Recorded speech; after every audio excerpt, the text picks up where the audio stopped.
Oh man, we're back out here. Beautiful Monday morning. A little chilly, about 28 degrees out, but I gotta get some more of this ash split.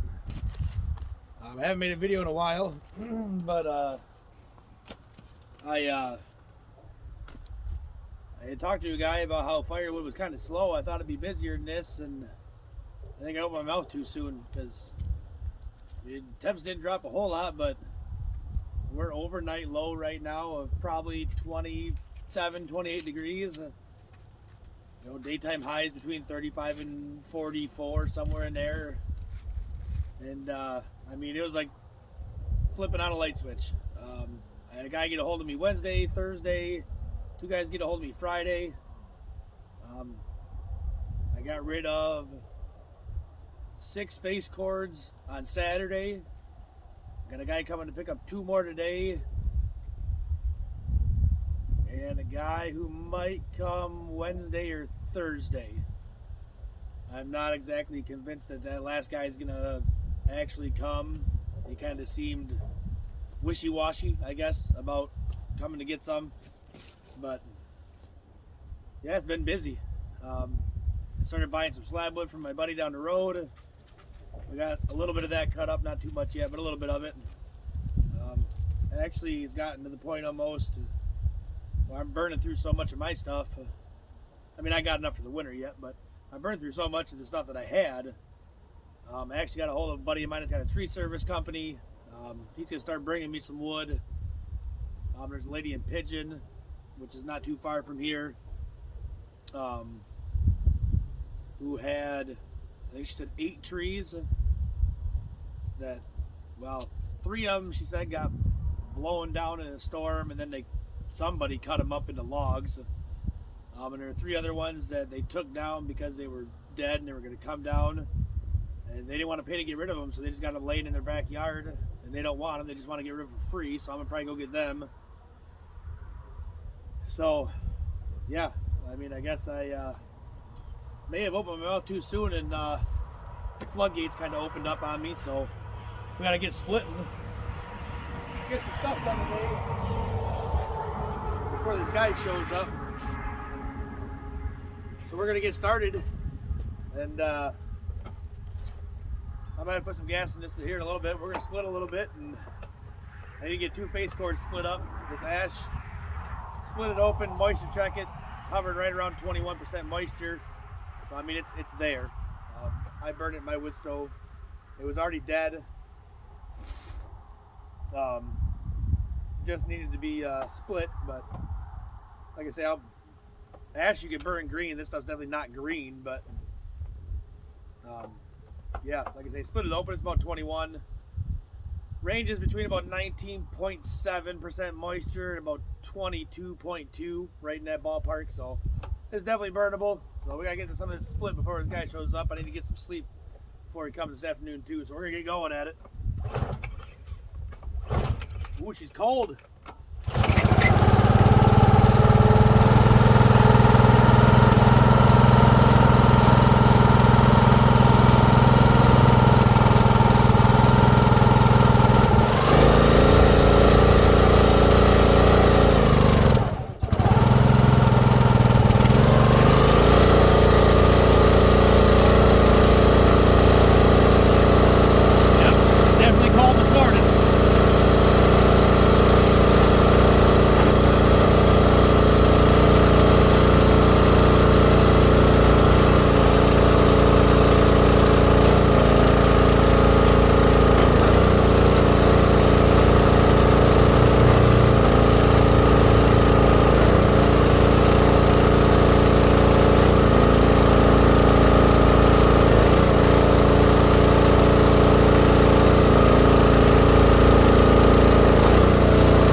of people don't like splitting now. That little bit of that I got in there, it's stringy and it's hard to split. I'd never want to do it by hand.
experience the last couple days. That is going to be just over a half face cord, probably about 0.6 face cord, probably about 25 cubic feet, give or take. Maybe just a tit smidge more than that, but not much. I'm gonna move it over there, we'll unload it, and keep going. I ain't got time to mess around today.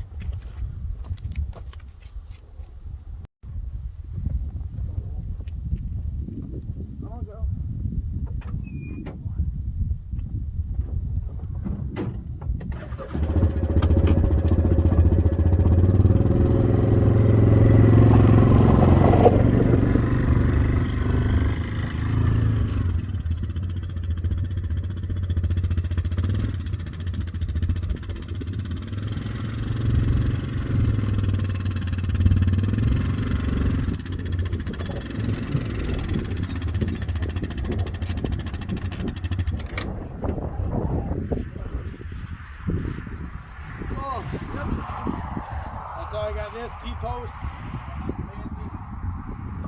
I load all my wood into the back of this when I split it, just so I can bring it over here. You know, and basically just unload it real quick, stack it all up. I got runners on the ground. Nothing fancy, nothing special, but it works.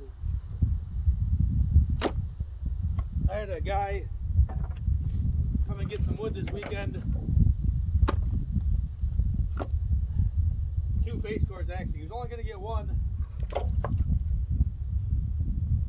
And he ended up coming back and getting a second one right away. But and I'm not claiming that I got the best wood. You know, the premium, the oaks, the hickory, that kind of stuff, because I don't. But he bought 2 face cords from a guy not too far from here. Yeah, a little ways, probably about 35 miles out. And he's new to burning wood. So I don't know if that's why, I'm not sure, but I bought 2 face cords of oak from a guy. He's got an F250 with an 8-foot box, but he's got a toolbox in it. And he told me, yeah, I can get 2 face cords in the back of my pickup truck. I told him, I said, I don't think so, man. I don't think you can get 2 face cords in there. And he swore, nope, I can do it. I said, okay, I guess we'll see. So he backed up to my piles. We started loading it up, and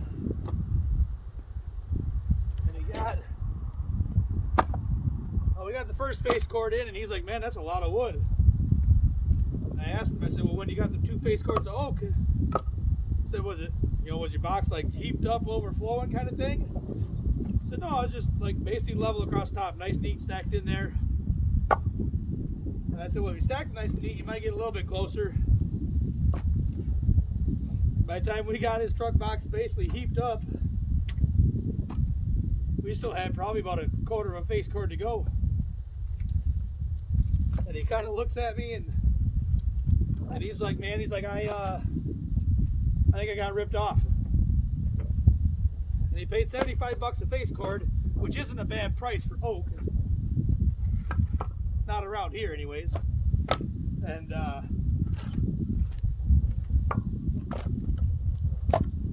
he's like, man, I bet you only got 1 3/4. And I said, yeah, probably.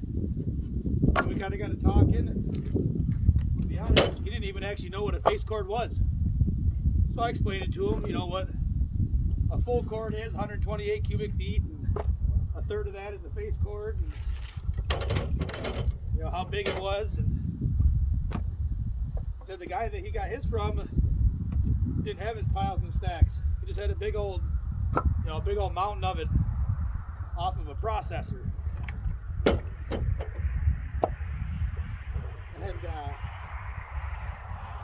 I told him, you know, I hate to break it to you, but you didn't get 2 face cords.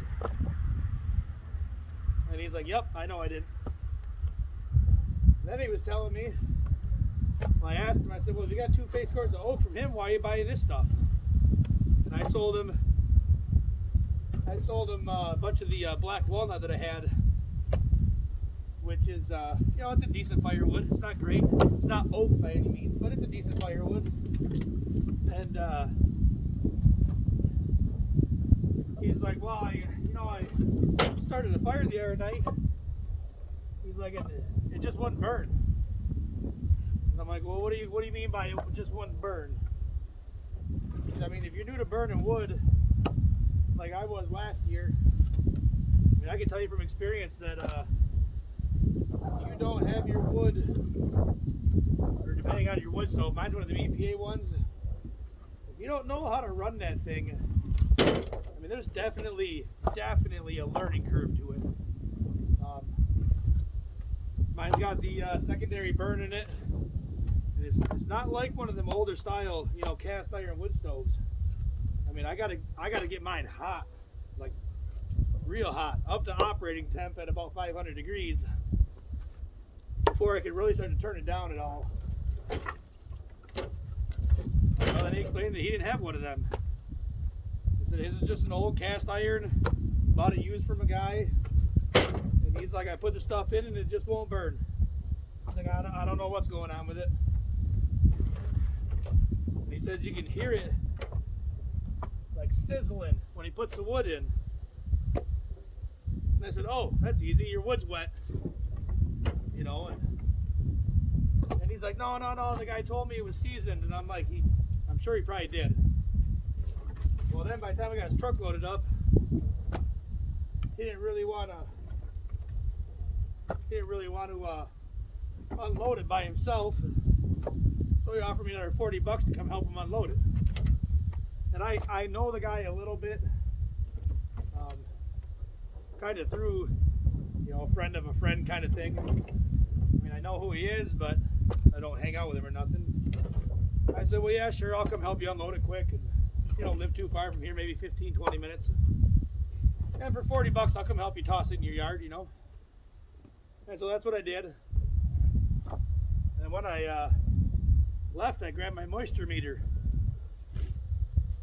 And I asked him to see the wood he bought. So I went down and I checked it. And sure enough, I mean, it was 20% moisture. I'm like, man, huh. Well, on the outside, it was 20% moisture.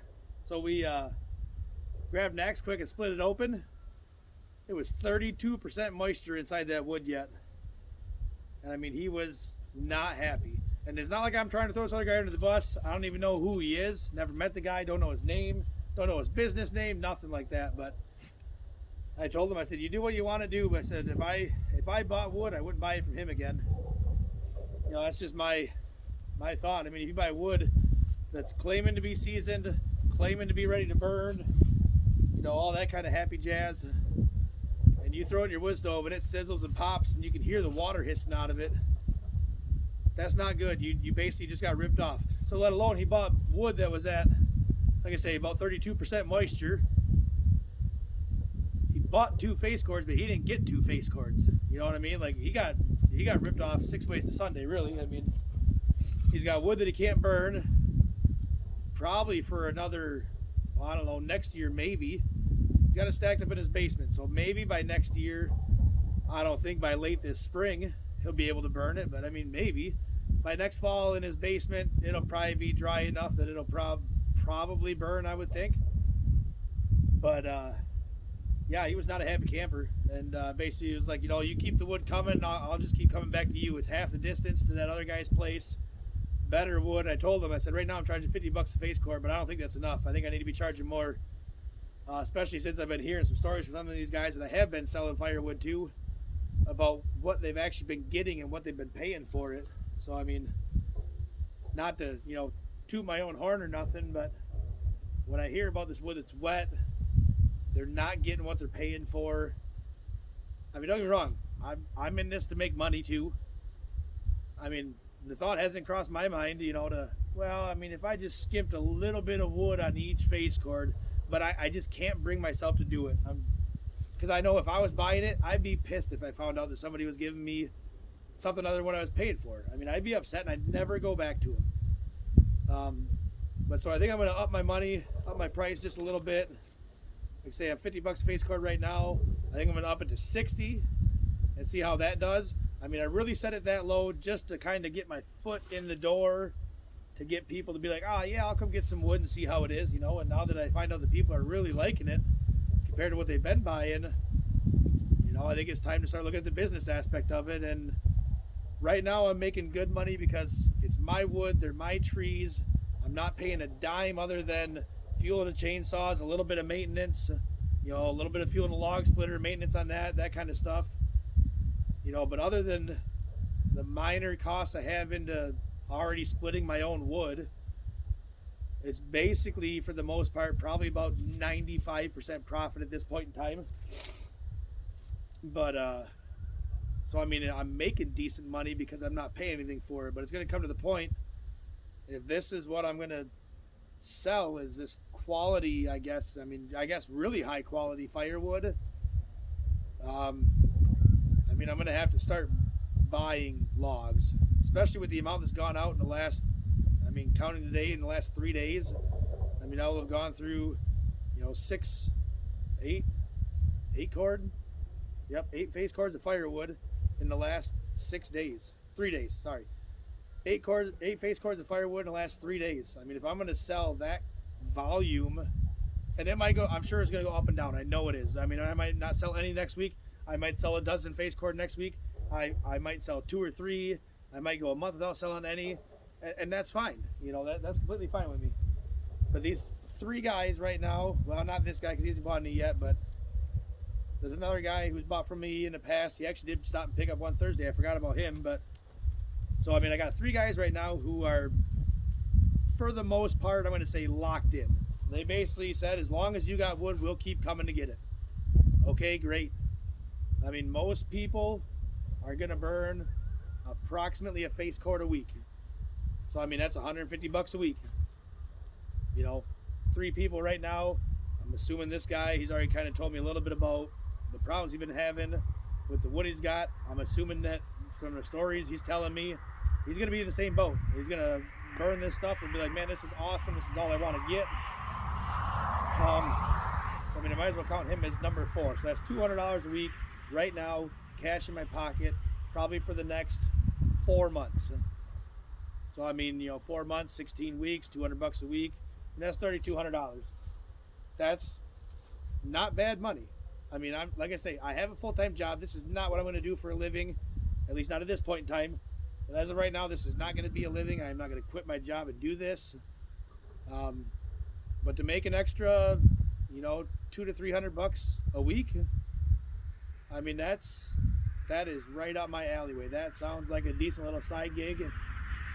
And for now, that's what I'm going to keep doing. But like I say, I think I'm going to have to start buying logs or you know, tree service stuff. I know that people say tree service stuff is not the greatest stuff to work with. Well, you're right. If you're running processors and, you know, big, you know, 4, 6, 8-way wedges and stuff like that, you're right. They're not great stuff. But a buddy of mine, he's got a bunch of silver maple, which is not the greatest, but it's not. I mean, it's probably not quite as good as ash, but silver maple. He's got sugar maples. He's got some oak. He's got a little bit of cherry, not much. And he basically told me, you know, he splits a lot of himself, but in between doing the service work and firewood, he's like, I just can't do it. And